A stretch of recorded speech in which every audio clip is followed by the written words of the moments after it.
And 3, 2, 1, go ahead, sir. Good morning. Welcome to the Thurston County Board of County Commissioners. Commissioners check-in Thursday, May 13th, 2021, 10:02 a.m.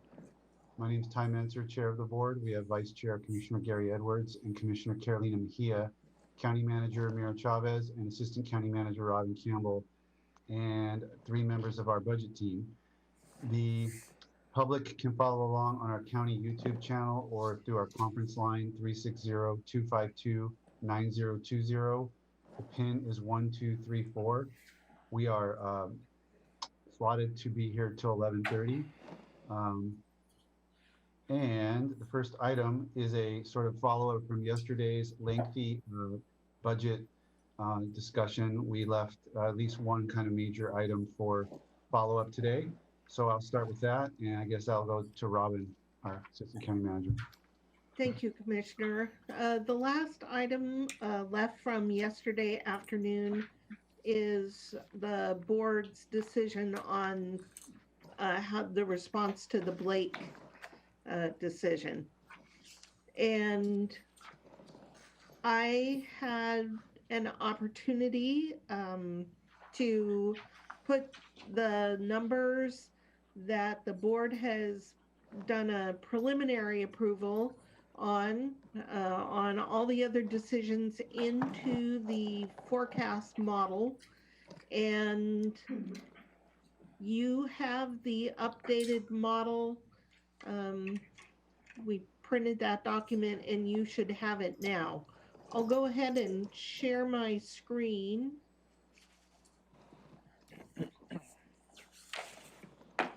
So this model now assumes that we have the earmarked recovery expenses, that you establish a rainy day fund. There are technical and maintenance adjustments in the amount of $625,000. The grants that have sufficient revenue, as you see the revenue area above, are $757,000. Operating policy, once the decisions were completed, is now $149,000. That includes the scanner that will be purchased from the COVID recovery money for corrections. And then the final piece here is the estimates for the Blake decision. As we talked about yesterday, we know that there's going to be revenue from the state, but we don't know how much that revenue will cover.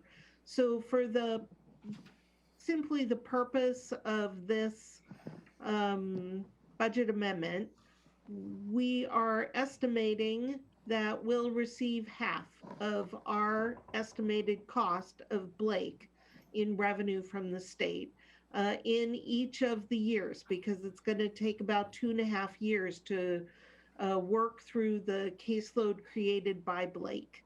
So we've assumed revenue at 50%. The other adjustment that I made to this worksheet, we let you know yesterday that the cost of living increase for at least some of your represented employees will be 2.5%. We had 2% factored in for salary increases. It has been the practice of the county to do a consistent cost of living increase. So in 2022, I have adjusted for a 2.5% increase should the board decide to allow for that. So everything taken into consideration, you see the bottom line here going out to 2030, and we know we're creating capacity with the Recovery Act money, which is why the fund balance goes up dramatically in 2022 and then begins to taper off through 2025 and becomes stable after that at about a 2-month reserve, which is what your financial policy calls for. So actually, all things considered, and I will reiterate that this is a conservative estimate on revenue. Um, this amendment leaves you in very good shape. Can I say a comment, Chair? Yes, yes, ma'am. I'm much more comfortable. I was seeing those figures yesterday, and it kind of made me nervous, especially once we started getting into the year 2025 and 2026, and just seeing how low it got. I'm more comfortable with this. Can I ask a question in regards to the road diversion? Sure. So you have a 500, is that, we're gonna reduce it by 500,000 every year? Or is it just gonna be reduced and not be used, period? No, it will be reduced 500,000 a year. So this year, I think we're diverting 4,250,000. Next year, we would divert, if you follow this plan, we would divert 3,750,000, then 3,250,000, and on down, stepping it down until there is no more road diversion or levy shift. So if we decided not to divert any road funds Right away? right away, how would that look like? Or what would that look like? Let's see.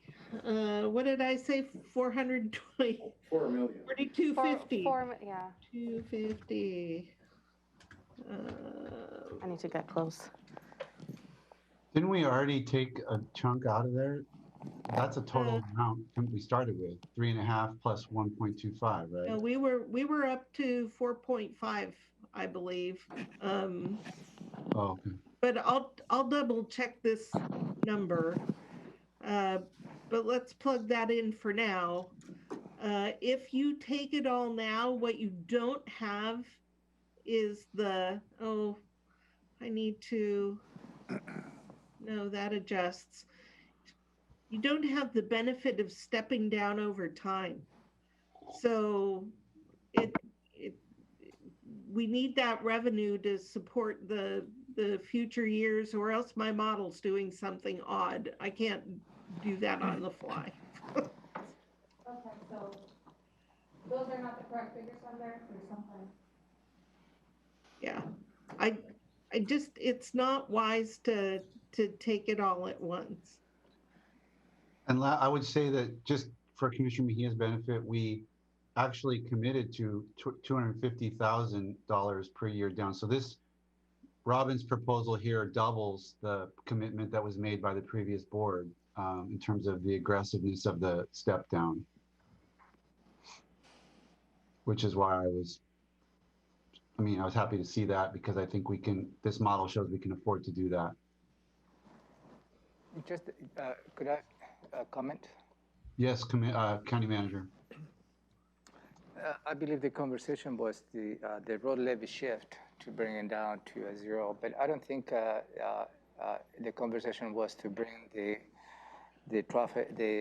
road levy shift to a zero, because that's for traffic law enforcement, and that is The diversion. the diversion. Sorry, that is for traffic law enforcement. That is something that I believe the road fund has contributed and will continue to contribute to do that. So that's what I recall the conversation. I don't think it was the intent of the board, I believe, to reduce to zero both the diversion and the road levy shift. I think they mainly was the road levy shift. And I have to jump in there. I believe that's been the ongoing conversation that we've had up until right now, when we're kind of doubling it, but I think we can get away with it, I think. I think that's right. I mean, I assumed that we would get to a point where we would be able to have that discussion, and in the future, if there's general fund capacity to be able to pay for the sheriff's road activity, then great. But that wasn't really where we were. We were just kind of starting. I mean, we started this before any of this pandemic or relief funds or whatever. This was a board commitment to get off of this approach. And so we started small because we didn't know, we felt we just had to start small. And so I think Ramiro's right about that. I don't think it was discussed one way or the other. I think the idea was to get that I thought it was $3.5 million levy shift eliminated. So my impression had been to get out of taking money out of the road fund, but it's totally up to the board, and I can redo this model to leave the 1.5 million that we do for diversion. And the difference for Commissioner Mejia is just that the levy shift is basically shifting money out of the road fund for completely unrelated purposes, whereas the diversion is related to is an allowable use toward the law enforcement of enforcing laws on the roads and et cetera. There's at least a nexus, a subject matter nexus that doesn't seem as inappropriate in terms of using your road funds for that versus what's done with the levy shift, which is just basically shifting it across. And it's legal to do it, but it's Thank you. It's depleting. Yeah, I mean, I don't No, want to. it's totally legal, absolutely. It's Yeah. absolutely appropriate and legal. It's just But there's an argument that it's not, it's less appropriate, not legally, but just in terms of policy decision, to be doing that when you're not using the money for the road purpose. And so that's why the board committed to trying to discontinue the practice. But it was through an incremental step down, you might say. Yep. Right. right. Which And- we're doubling under Yes, this. which, proposal. that's Yeah. right. Right. And the diversion, if you look back over time, began at less than $1 million. It just slowly grew as the general fund expenses grew. Okay, Some counties don't divert anything. right. And we have expenses in the sheriff's office well in excess of the 1.5 million of the diversion. So focusing back on the issue at hand, the proposal is then to accept the basically all the line items related to Blake in light of the fact that we're going to project a 50% recovery. We don't know for sure, but that's what we're projecting. And then this is what that would do to the long-term financial plan for the general fund. And the question is the board comfortable with that, or do we want to, dig deeper into the Blake approach? So I guess I'll ask my seatmates for input on that. My own feeling is that I think this is about the right move to make. And the reason for it is by the time we get, I think there's going to be money left over in the ending fund balance from the half that is projected at this point in time, just because we're starting late in the year. So thumbs up from Commissioner Edwards. Yes, sir. Mejia? Okay. I can't hear you, Commissioner Mejia. Yeah, so I apologize. Thumbs up. Okay, thumbs up all around. 3 thumbs up for the Blake. So let me record the vote. Let me get my notes. Hold on. I have my little cheat sheet in here, if I can find it.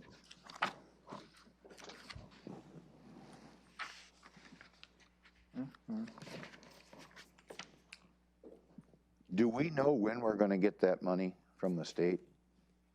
We don't know even how they're going to determine how to distribute it, and the governor has not signed, to my knowledge, the governor has not signed the bill, nor the budget is the last thing that the governor will sign. So we're waiting on that too. Also, I have a question for the Blake decision. did pretrial services and maybe the sheriffs on the corrections side, did they get asked if they needed anything for? Absolutely. We asked them, and pretrial services gave a lengthy response, but declined to request anything at this time. And the sheriff's corrections said that the cost to that office will depend on how the court runs the cases and if they need to transport people. So they also, there was too much uncertainty for them to request at this time. There should be a lot less, you should have about 20% of your jail population doing a lot less jail time, because I think there's about 20% of the jail that's basically drug possession, and those sentences, not being felonies, are going to reduce significantly. Right. They weren't estimating like bed nights or population. What they were focused on was transport to court. Right. Okay. Could I have a follow-up on that, sir? Yeah. As those charges are reduced, just because it's a felony doesn't mean they're going to spend prison time. Most of those felons, depending on the point system that they have that adds up later, are still going to spend time in the county jail. So you're right, it's going to be less, but I don't think it's hard. It's not going to be pretty easy to tell right now what the end result is going to be on that issue. And then I have one more topic, if I could, on the Blake thing. On Blake, okay. Blake, yes. How much of that Blake money is designated towards the clerk to assist with the new judge? None of the Blake money is for the clerk to assist the new judge. Okay. I just wonder if that wouldn't be beneficial to look at that. And the reason I say that is the clerk has told me that the training time that it takes to bring a court clerk up to speed to be efficient can be as much as a year. And I can only go by what I'm being told. And if that is the case, some of that request that the clerk made, I know there were some other requests, but some of those request issues, I think maybe would be worth revisiting. Now, to what extent, I know there was some discussion that I missed yesterday on that particular topic, but I know we're going to have a delay in getting a judge on the bench by the time they go through their training and everything too. But I think we might be missing the boat if we don't recognize the clerk's request on filling those court clerk positions. Can I add to that? Okay. So we did have a discussion. I guess that was one of the ones you missed, Commissioner. I proposed, maybe giving a partial, maybe not all of the 3.5 positions, but a head start on this, because recruitment's been very difficult for the clerk, and there's 6 to 9 months of training after being filled, which is going to be, there's 4 open positions in the clerk right now that should have terms filled. So what I wasn't able to advocate very well, because I didn't know the nuances between the positions that were being asked for. So what I had a conversation with the clerk, and she confirmed that my proposal was well taken in terms of getting at least a couple of those positions a head start. I don't think we're actually going to be paying for them because it's going to take time to get them. I mean, we're going to be paying for them immediately, but hearing the comments that I had made and what the discussion was yesterday, she advocated for the 2 court clerks, proceeding specialists in particular, having the authority to look for those people now, knowing that recruitment is difficult and there's 6 to 9 months of training that goes into it. would be a very desperate need of her office. And I know, I see you, Commissioner Mejia. I'm going to go ahead and, now that I'm armed with a little more facts to back up my sort of vague idea that I floated yesterday that didn't get very good reception. I'm going to re-propose that with a little more specific and say, I'm going to move to fund those 2 positions that I've identified and that the clerk identified as most critical. Commissioner Mejia. Again, I think this would be hasty. I think this request can come back in December on the next budget amendment. The recruitment for a new judge hasn't even started. It won't be even until November. Superior Court hasn't decided what this judge will be doing. That's the key thing here. They don't know if this judge is going to be an administrative judge. If it's an administrative judge, again, they won't be in court. So they'll just be doing the paperwork, which it's very needed at Superior Court right now. They don't know if it's going to be a criminal, a civil judge. They don't know if it's going to be at family juvenile court. They don't even know if it's going to be going off to ITA court. They're still in the process of deciding that. They probably won't decide that until the end of the year, from what I've discussed with Judge Price and Pam Hartman-Beyer. And so for me, it would just be definitely a request that can wait until the end of the year, until we know what Superior Court is going to decide. Also, on top of that, the number of courtrooms do not change. Therefore, the number of court hearings do not change. So I'm going to vote no on this. I think it's premature for us to be throwing money at this so early in the stage. So Commissioner Edwards, you got a good flavor of yesterday's discussion that you missed. That's basically where we were at, and I think Ramiro and Robin, I don't want to put words in your mouth, but I think you were kind of supporting Commissioner Mejia's approach, if I remember correctly. So yeah, that is correct. It seems to me a little bit premature, and I understand first of all, the difficulty of hiring. Yeah, but the clerk's office has 4 vacant positions. Adding 2 additional positions is not going to be addressing the need they have related to a new judicial officer. So the sense of urgency, I don't know. And also, I think the board needs to take the time to see holistically when the time comes in your preparation of the 2022-23 budget. That's where you're going to be also facing funding half of the full-time new judge. And also, that's an investment that the board already committed by supporting the creation of a new judicial officer. So with the Blake, it would be, sorry, Ramiro. So with the Blake, it would be 4, and then decision would be 4 FTEs. Then it would be another 2 plus the 4. It would be 10 positions that would be empty that she would have to fill. I don't see the urgency of this right at this moment. The judge would still have to go through all their training. With the 4 Blake decisions that we're giving them, it's 4 FTEs, plus the 4 they have empty. I think that's sufficient.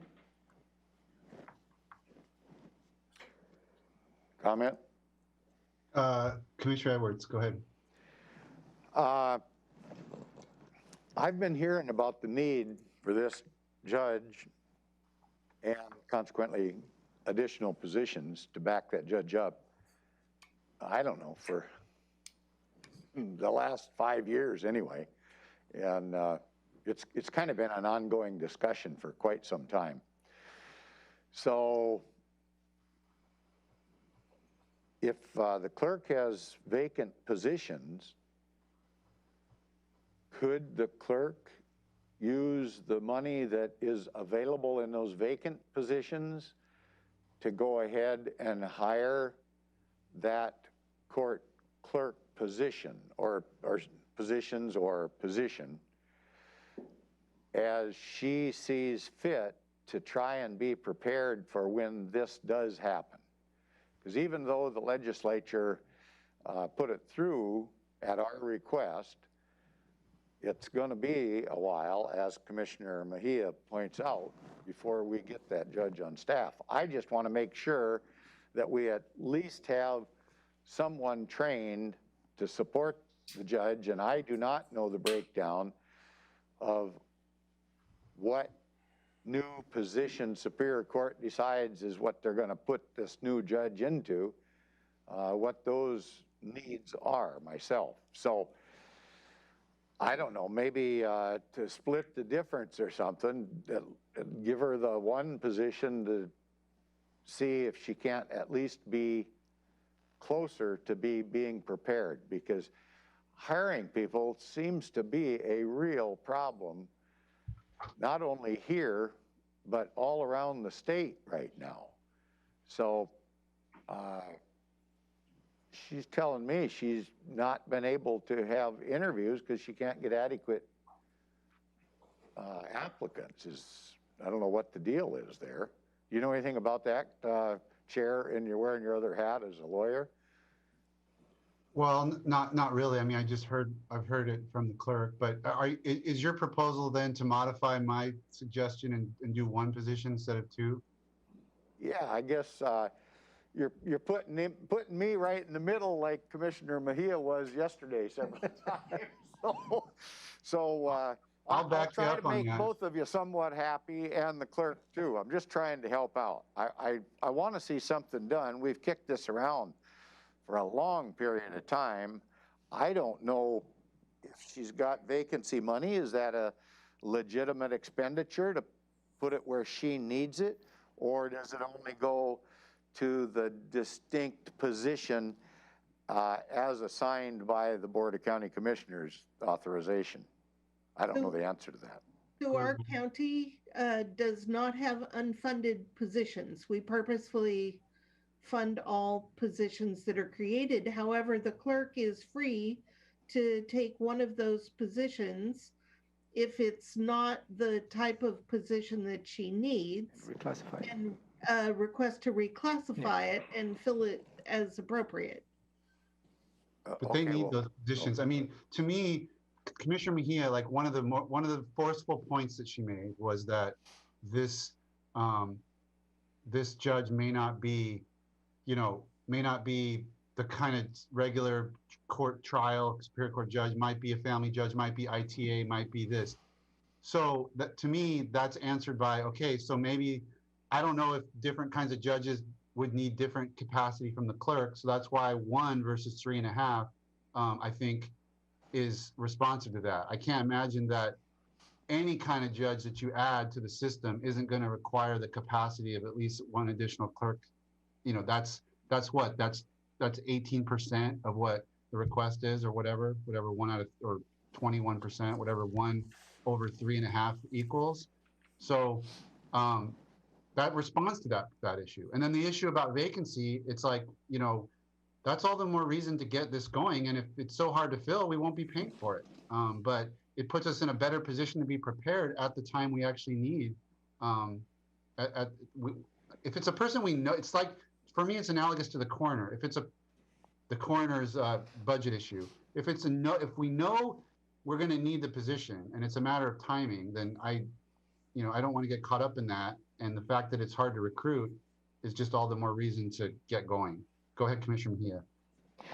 So you mentioned the point of, an additional judge being additional work for a clerk. I mean, if it's an administrative judge, the same orders that would be processed are the same ones that are going through the clerk's office. I mean, the direct support for a judicial officer is a judicial assistant, and that is staffed through Superior Court. So I'm not seeing how an administrative judge will add extra additional work to the clerk's office. If it's the same amount of paperwork that's going through, it's not any additional work. If it's, I don't want to make a premature decision because Superior Court really hasn't decided what this judge will be doing. No, I mean, they haven't reconstructed their hearings calendar. They haven't reconstructed anything to add this new judicial officer because they don't know exactly what they're going to be doing. And another thing, again, the amount of courtrooms do not change because a judge is coming in.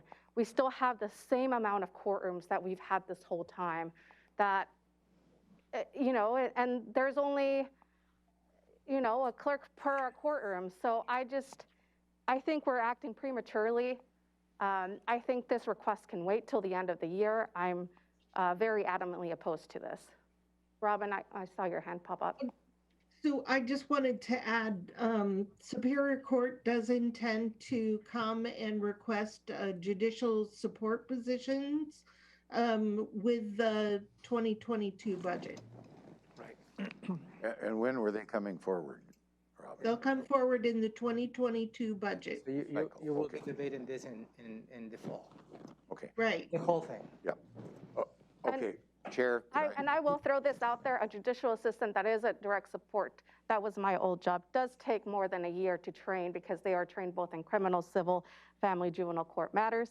It takes more than a year? Yeah, so that's a position that I understand why. Different position from the. Different position from the clerk's office. That one's from Superior Court. It was my old job, Oh. Commissioner Edwards.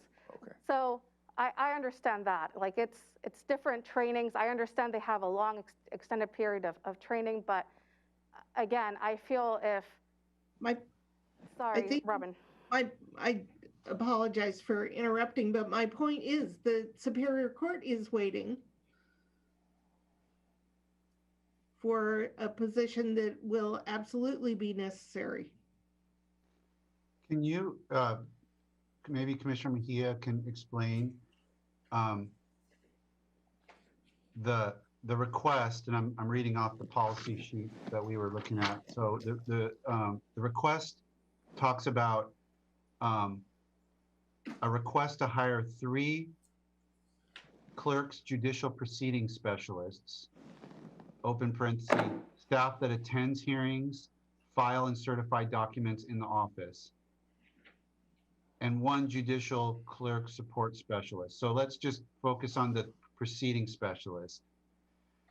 Can you explain for me, if you know, the 3, I mean, we've always talked about that. I've heard that from the clerk, that it's basically, you know, we've been hearing that ever since the beginning of the proposal to have a new judge is, you know, the clerk's been warning us, you know, okay, well, that's going to mean there's like a triangle, you know, the judge is at the top of the pyramid, and then there's a pyramid of support underneath that. And my layer of support is 3.5 employees. So how do those 3, in a typical judge, let's just say Judge Price or, you know, Judge Schaller, or one of the judges that does a typical caseload in a courtroom, how do those 3 judicial proceeding specialists operate to support the 1 judge? Given that you're saying there's only 1 courtroom or there's no courtrooms, what are those 3 folks doing? Do you know? So there's, what happens is there's only 1 clerk in a courtroom. There's not 2, there's not 3 clerks. There's only 1 clerk in each courtroom. And then after that, that clerk is in charge of submitting, I believe they do kind of a small summarized minutes of what happens in each hearing. And they're submitting the documents that are being signed by the judge at the time into Odyssey. So I would see the need on, I don't want to speak for the clerk. I just, again, my request, I think it's premature.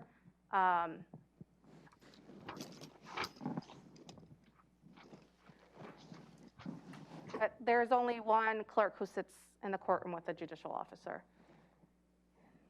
When you get a minute, sir. Yeah, you're up, Commissioner. Okay. In deference to the comments from my seatmate in this regard, I can tell she understands what's going on there. And I want to recognize that. But on the other hand, I want to be consistent in which I, in all these budget processes, have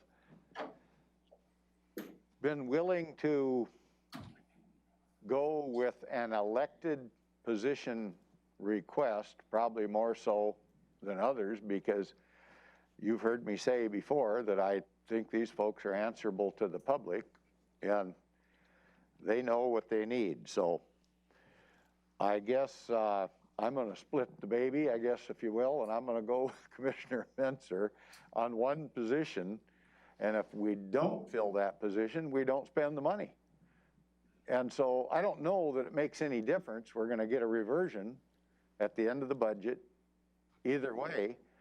And it looks like this will make, what, 5 positions that aren't filled over there, but at least one of them can be trying to go towards the right solution to what the clerk sees as the problem. So, Chair, does that make sense to you? I think you've got 2 votes for 1 judicial proceeding specialist, 1 vote against, is what I'm hearing. Yeah, that's what I'm hearing. So Commissioner Mejia is on the proposal to revise the request to approve 1 position that will be the clerk judicial proceeding specialist on the clerk's office. Commissioner Mejia is a no. Commissioner Menzer is a yes, and Commissioner Edwards is a yes. So that is approved. Are we done, Robin? No, I have one more item for you Okay. related to this. Unless, Robin, you have any additional? I don't have anything additional at this time. Thank you. So this item that I'd like to bring to your attention is related to the request from the Lake Management Districts. And that was the result of the April 21st, 2021 briefing. And they provided 5 recommendations. All those recommendations, I believe, is, from my point of view, is a mid and long-term, more programmatic. 4 out of them, let me read those. The first one, I believe, is the short-term. And this is the reason as to why we're bringing this item, is the county to pay LMD indirect costs for inter-fund costs. And the other 2 is for the board to eliminate the 20% petition when somebody wants to bring that as a formation of the LMDs and eliminate the $5,000 fee they have. That is a more long-term, that is more of a code amendment. The third recommendation was for LMB leadership with commissioner support to an outreach. And their suggestion is to have our PIO to provide public information assistance to the LMDs. That, I think that conversation needs to have on a different terms.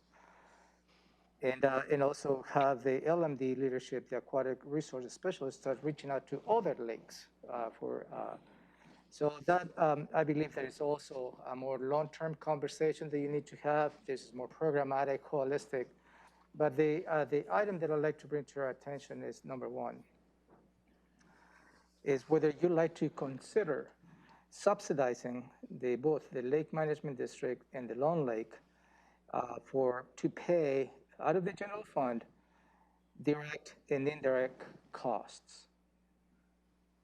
If you want to do that, I will ask you for your indulgence whether you'd like to address this on this budget amendment, or you'd like to address this during the regular budget process that will be applicable for the 2022 beginning up. So that's the item that I'd like to bring to your attention. The combined cost for those 2 that request to the road fund to subsidize the direct and indirect interfund cost for Lawrence Lake is $9,488 in 2021.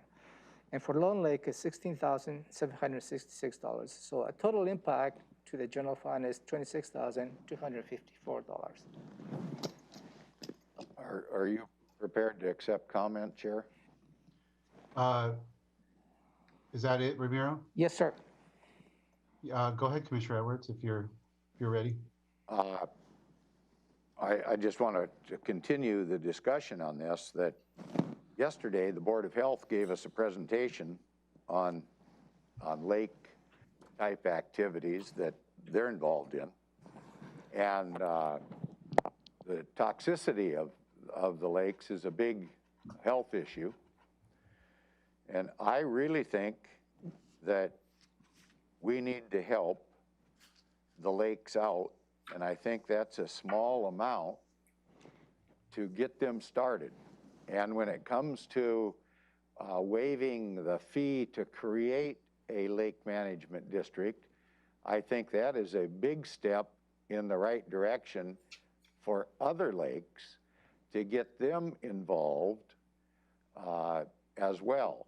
Currently, we only have the one separate one over at Black Lake, and then we have Long Lake and Lawrence Lake right now. The others have looked into it, but they didn't want to get involved in it because they saw that more than 50% of what they raise amongst themselves when they create their own taxing district goes to the administration of the county's portion of that activity rather than water cleanup itself.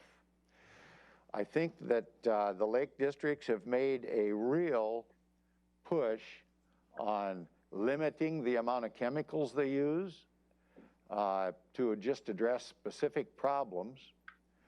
And the overall benefit to the total county population, I suppose, and others from around the state, but the total population is utilizing those lakes. They all have a public access on them, and those public accesses are plumb full, and that has to do with recreation and usage that is above and beyond the individuals that live within those districts. So I'm going to make a declaration here that apparently I have some family holdings on Lawrence Lake that pay into this district. So it would make it look as if I was putting up this scrap to for personal benefit. I can assure the public that is not the case. I don't even know to what extent I am contributing because some of it is through estate activities. But if need be, I would recuse myself from anything to do with Lawrence Lake and let my seatmates make that decision. But let me just talk about Long Lake that I have nothing to do with. And that might be the worst lake that we've got problems with right now. By the end of this summer, it could be a real problem. They're doing applications, limited applications right now, trying to solve some of those problems. The problems some of these lowland lakes have are due to over 100 years ago, the majority of them had sawmills on them.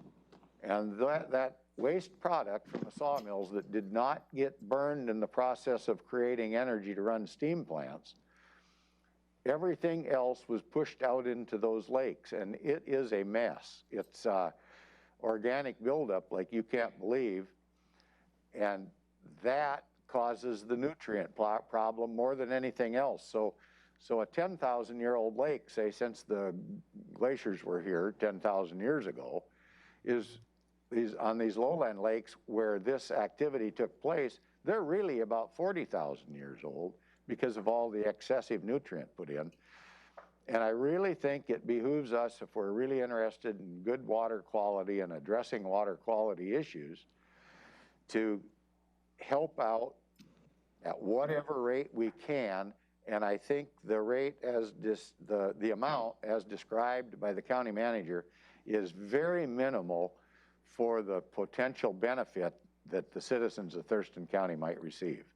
So I just make that argument to try to get something done as soon as we can. Okay, thank you. Thank you, Commissioner. I don't disagree with a lot of what you said, but I don't see this as appropriate budget amendment, and I'm willing to take this up in the fall. Commissioner Mejia? If there's a possibility to get it through with the budget amendment, I would be in agreement with doing that. Okay, so it sounds like it's 2-to-1 vote in favor of addressing those interfund costs. Robin? So I would like to suggest a slightly different approach that should get us to the same place. We allocate interfund costs on calculated methods that are approved by the state auditor as well as the Board of County Commissioners. And it would be impossible to change those midstream. Not impossible, but very difficult. So a different method, and this is the method that we use with other funds, is for a board to simply approve a transfer into the Lake Management District funds in an amount equal to the indirect costs, but each fund should continue to pay its full share of internal service costs so that we continue to be clean and able to easily pass audits. I have no objection to doing that. I think the end result is the same. It is the same. It's No. still the general fund supporting the lake management districts. Okay, I'm in favor of doing that. Commissioner Mejia. Second, yeah. Okay, so you got what you need, Ramiro? Yep, thank you, sir. So we'll inform the lake management districts that in fact the direct and indirect interfund costs for 2021 will be reimbursed into their respective funds by the general fund. Right. And if there's any question that, if they question anything about the discussion, please make it clear that it was a matter of time. My vote was a matter of timing, Yeah, not yes, a matter of yes, substance. yeah, and yeah, absolutely. Okay, then that brings us to item 2 on this morning's agenda, which is reports on external boards and commissions. I'll start with Commissioner Mejia. Yes, so last week, last Wednesday, it was the first Wednesday of the month, so I went and picked up my box, my local gourmet box from the Southwest Food Hub, and there were a lot of yummy things on there. I would like to thank Megan Porter for helping me stage and take a picture of all the yummy products on there. If you're not a part of it, I strongly encourage you to support our local farmers and local businesses through that.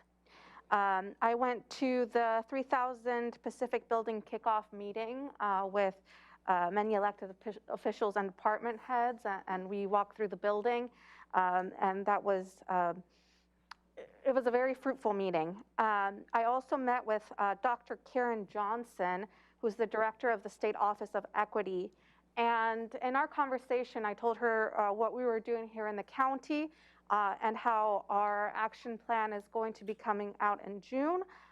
She said she would love to come and talk to us. I think it would be a great idea to invite her along with elected officials and department heads to really get a conversation in regards to equity here in the county.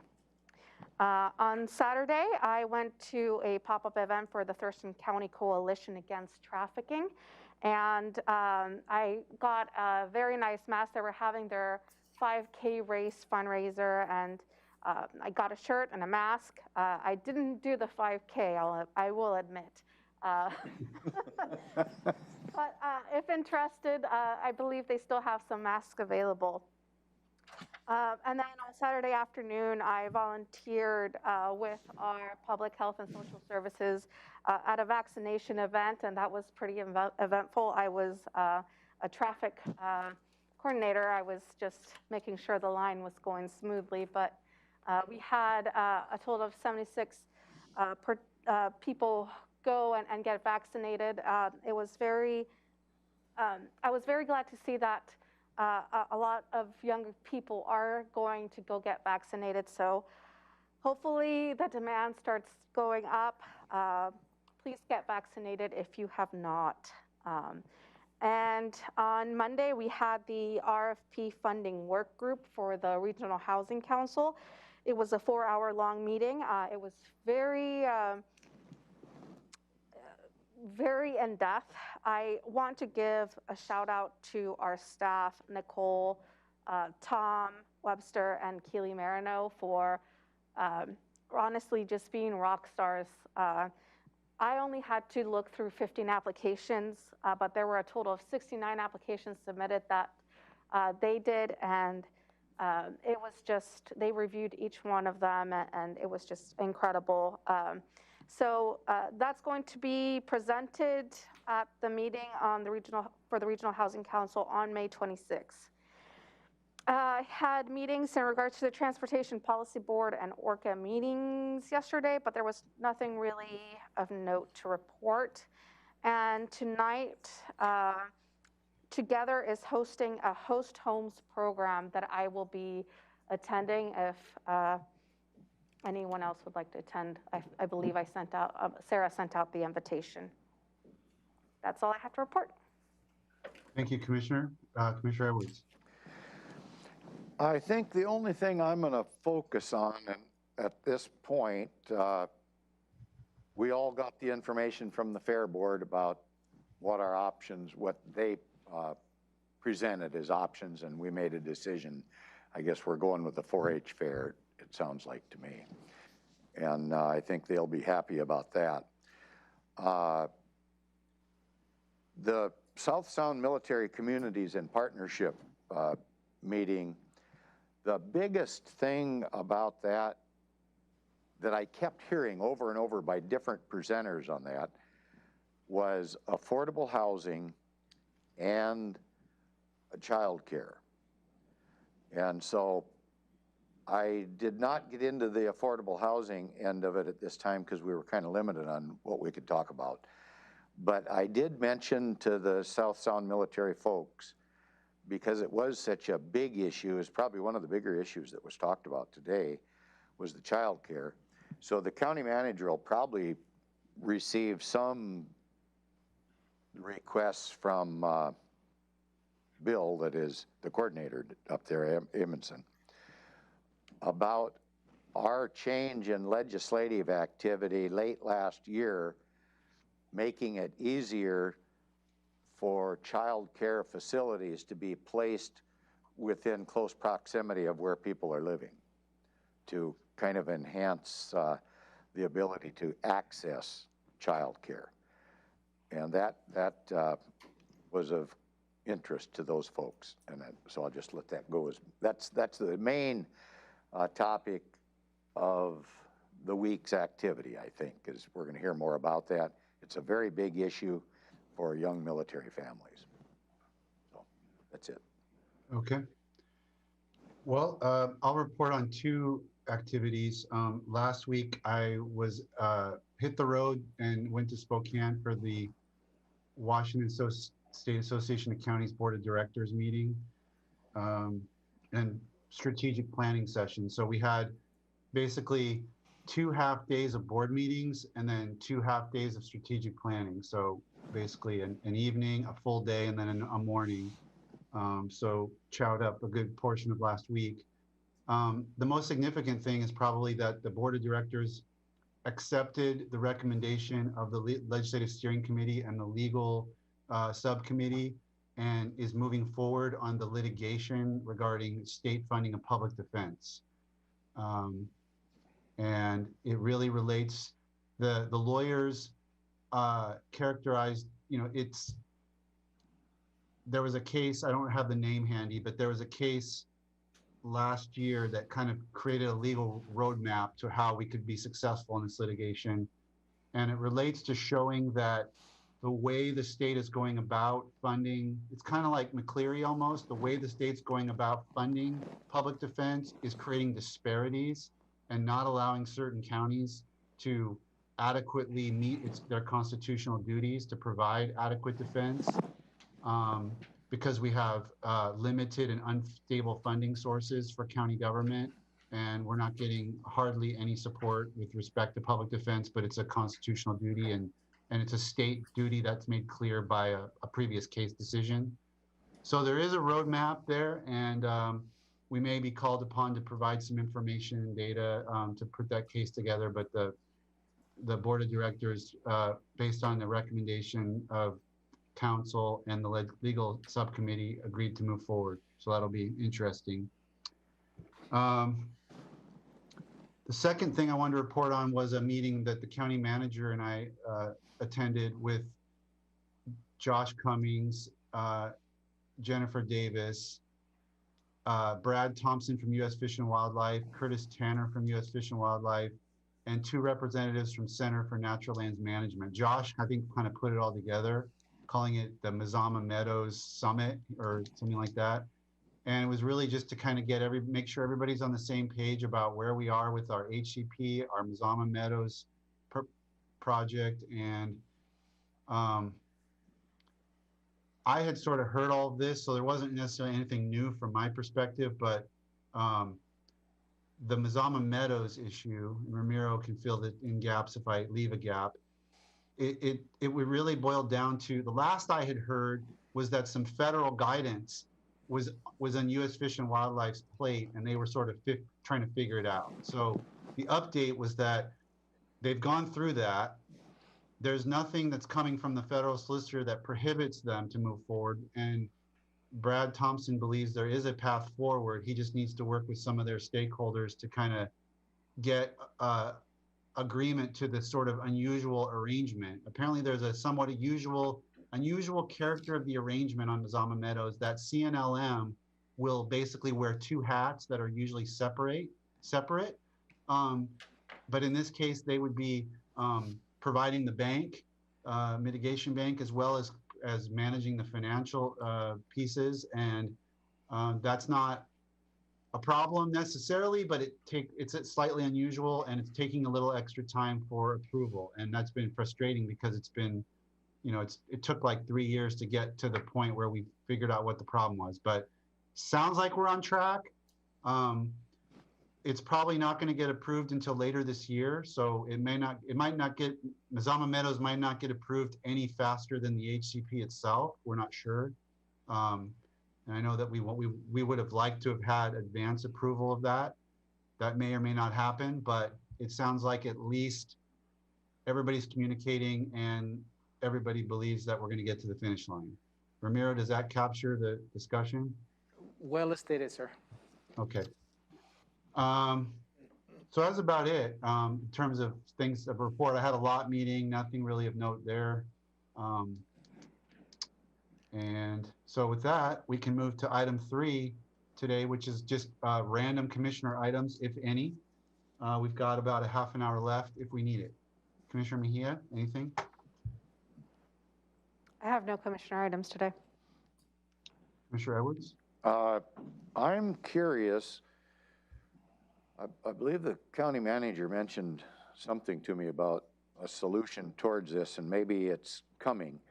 And that is the information that we received on the Veterans Fund was it was detrimental onto how we're doing business. And I just wonder, do we have a briefing coming up that's going to give us some more input on how things are going, and should we do X or Y or Z or whatever? Is that something coming? So, or can we ask for that to be coming? if you ask what I believe what you're referring to is the recommendations that Mr. Petty submitted. And I submitted those recommendations to the program manager as well as the advisory board to look into those recommendations to how they'd like to implement that.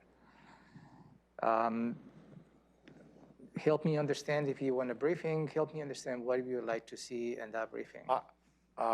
My bottom line is, I guess I want to do the best job that I can do for the veterans in our community in whatever category they find themselves in. And it was kind of a individual's critique that we weren't doing as good as we could do, that's all. So I just want to make sure that we review those concerns that citizen brought forward, and then we can have a discussion if we think that we need to make some changes, if it's a policy change, or maybe it's just something that you can take on as the manager overseeing some of that activity.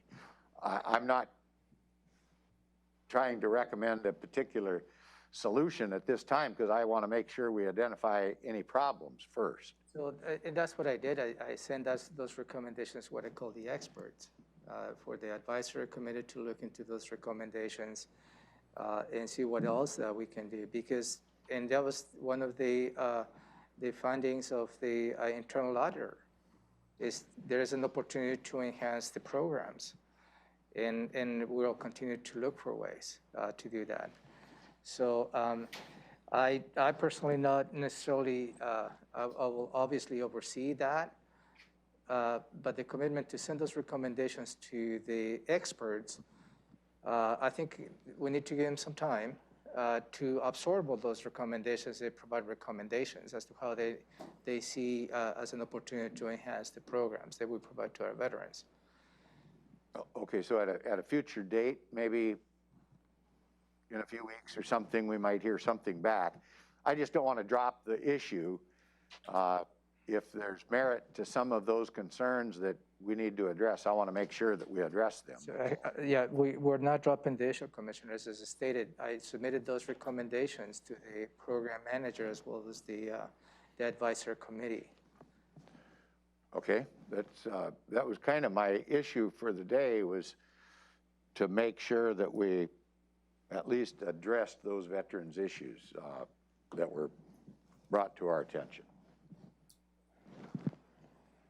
Okay, so that would be an issue for me. Okay. I don't necessarily, I'm just looking in my stack of stuff, whether anything that really needs addressing with the board. Something I can follow up with the county manager, but I had,